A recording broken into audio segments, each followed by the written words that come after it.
Hello दोस्तों, good morning to all of you दोस्तों। GK academy दोस्तों आपका स्वागत है दोस्तों। आज जो हम डिस्कस करने वाले हैं दोस्तों, बंगाल का विभाजन हुआ था 1905 और उसके बाद जो क्या हुआ था, स्वदेशी आंदोलन हुआ था दोस्तों। अंग्रेज जो थे वो हमारे देश में जब राज कर रहे थे तो उनकी नीति क्या थी, फूट करो और राज करो दोस्तों। इसी में क्या था, बंगाल जो था उस वक्त जो था वो क्रांतिकारियों का सबसे बड़ा दोस्तों क्या था, अंग्रेज़ों के लिए सबसे बड़ी मुसीबत की जड़ थी। क्रांतिकारी थे दोस्तों। वहाँ पे क्या बहुत सारे लोग क्या थे, बौद्ध जीव थे, बहुत सारे लोग पढ़े लिखे लोग थे।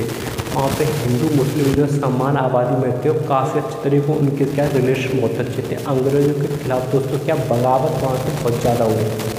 तो इसी कड़ी में दोस्तों क्या हुआ, लॉर्ड कर्जन जो था वो क्या था, वहाँ का जब क्या था, इंडिया का कौन था वो वास रहा था दोस्तों, लॉर्ड कर्जन। उसी में दोस्तों ब्रिटिश सरकार ने 20 जुलाई 1905 को क्या हुआ, बंगाल विभाजन के निर्णय की घोषणा की। जब ब्रिटिश सरकार ने 1905 में बंगाल के विभाजन की घोषणा करी तो उसके बाद दोस्तों क्या हुआ, 16 अक्टूबर 1905 को बंगाल विभाजन क्या हुआ, प्रभावी हो गया। उस दिन जो है बंगाल के लोगों ने क्या किया, शोक दिवस उस दिन मनाया। शोक इस तरीके से मनाया गया, पूरे बंगाल के अंदर दोस्तों जलाए गए। अंग्रेज़ों के खिलाफ जो है क्या थे, बहुत सारी रणनीति तैयार की जा रही थी दोस्तों। 16 अक्टूबर को जिस दिन से ही बंगाल विभाजन लागू हुआ था दोस्तों। उसके बाद दोस्तों क्या हुआ, इस दिन पूरे बंगाल में शोक दिवस के रूप बनाया गया और रविन्द्रनाथ टैगोर के कहने पर उस दिन जो राखी दिवस मनाया गया। हिंदू मुस्लिमों ने क्या की, एकता की मिसाल दोस्तों पैदा करी, दिखाई अंग्रेज़ों पे रविन्द्रनाथ टैगोर के कहने पर दोस्तों। इसके अलावा रविन्द्रनाथ टैगोर जो थे वो कभी भी स्वदेशी आंदोलन के क्या थे, वो क्या कहते हैं, इसके कट्टर वो थे, वो इसका समर्थन नहीं करते। तो उनका कहना था कि जो पश्चिमी और पूर्वी है दोनों को एक साथ मिलकर काम करना है, इसलिए क्या होगा, भारत का उद्धार होगा। वो पश्चिमी कहते थे किन्हें, अंग्रेज़ों को, और पूर्वी किन्हें कहते थे, इंडिया को दोस्तों। इसके बाद दोस्तों बंगाल का जो विभाजन जो हुआ तो एक हो गया पूर्वी बंगाल, एक हो गया पश्चिम बंगाल। तो पूर्वी बंगाल के अंदर आज का असम और जो है कौन सा आपका बंगाल, जो पूर्वी बंगाल जिसका मुख्यालय बनाया गया ढाका को। ढाका कहाँ पड़ता है, बांग्लादेश के अंदर। तथा पश्चिम बंगाल वो बंगाल हो गया जिसके अंदर जो है पश्चिम बंगाल, उड़ीसा, बिहार का दोस्तों क्या हो गया, प्रांत हो गए दोस्तों। विभाजन के बाद बंगाल पूर्वी पश्चिम बंगाल में बट गया और पूर्वी बंगाल और असम इस प्रांत का मुख्यालय बनाया गया ढाका को दोस्तों। और जो ये विभाजन का दूसरा जो भाग था, जिसमें पश्चिम बंगाल था, उड़ीसा था, बिहार था, ये जो कौन सा हो गया, पश्चिम बंगाल हो गया, पूर्वी बंगाल हो गया। तो बंगाल का जब विभाजन हुआ तो यहाँ पर वायसराय कौन था, वो थे लॉर्ड कर्जन। 1899 से लेकर 1905 तक दोस्तों कौन थे, वायसराय थे दोस्तों। और सर एंड्रू हेंडरसन कौन थे, बंगाल के लेफ्टिनेंट गवर्नर थे, क्या थे, एक IAS अधिकारी थे। इनका ही विचार था कि बंगाल को बांट दिया जाए, जिसमें फूट करो राज करो की राजनीति हो और क्या हो, अंग्रेज़ों को जो कम प्रॉब्लम का सामना दोस्तों करना पड़े। तो लोकमान्य तिलक जितने भी दोस्तों गर्म दल के नेता थे, जिसमें बिपिन चंद्र पाल थे जो कि बंगाल से थे। इसके अलावा लाला लाजपत राय थे जो कहाँ से थे दोस्तों, पंजाब के थे। केसरी भी कहा जाता था, केसरी पंजाब को कहा जाता था। और लोकमान्य तिलक जो थे महाराष्ट्र के, इन्होंने क्या किया, बहुत अच्छी तरीके से विरोध किया दोस्तों। तो लोकमान्य तिलक ने सारे देश में, बम्बई और पुणे में इसका स्वदेशी आंदोलन का क्या किया दोस्तों, नेतृत्व किया दोस्तों। अजीत सिंह ने यूपी में, लाला लाजपत राय ने कहाँ, पंजाब में दोस्तों। इसके बाद क्या घटना होती है कि 12 दिसंबर 1911 को जो है यहाँ पे जो है ब्रिटिश के सम्राट आए हुए थे जॉर्ज पंचम, तथा उनकी महारानी आई हुई थी मैरियम। तो उन्होंने क्या किया, इसको क्या रद्द कर दिया, बंगाल विभाजन क्या कर दिया, रद्द कर दिया गया। 1911 के अंदर क्या हुआ, दिल्ली, कलकत्ता से दिल्ली जो दोस्तों राजधानी ट्रांसफ़र कर दी गई, क्योंकि कलकत्ता जो था दोस्तों वो क्या था, मध्य में नहीं आ रहा था। ये दिल्ली जो है वो क्या था, मध्य में थी।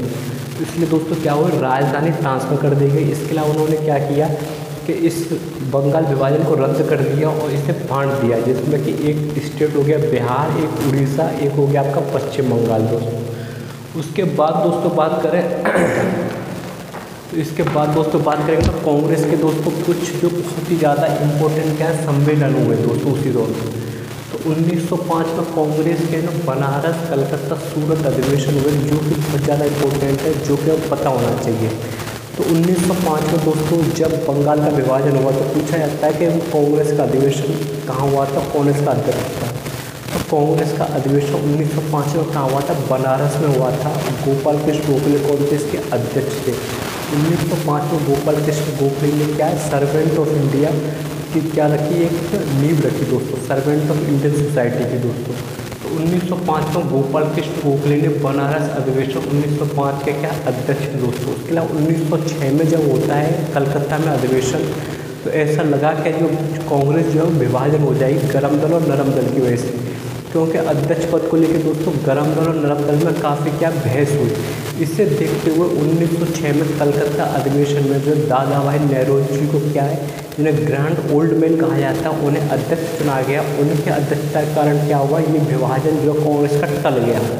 तो उन्होंने दोस्तों स्वदेशी बहिष्कार राष्ट्र शिक्षा प्रस्ताव पारित हुआ। तो वहाँ से दोस्तों कांग्रेस का जो है एक अलग काम स्टार्ट हुआ कि स्वदेशी अपना जो है अपने देश का दोस्तों है खुद से माल तैयार करना, उससे करना है और बहिष्कार करना है। अंग्रेजों के द्वारा जो प्रोडक्ट इंडिया में आएंगे उसे खरीदना नहीं, उनका बहिष्कार करना है, चाहे उनकी जॉब हो चाहे उनकी कोई भी स्कीम हो दोस्तों। तो ये क्या था कांग्रेस का दोस्तों, क्या था एक कांग्रेस की क्या हो गई दोस्तों, एक मांग हो गई थी, सॉरी दोस्तों।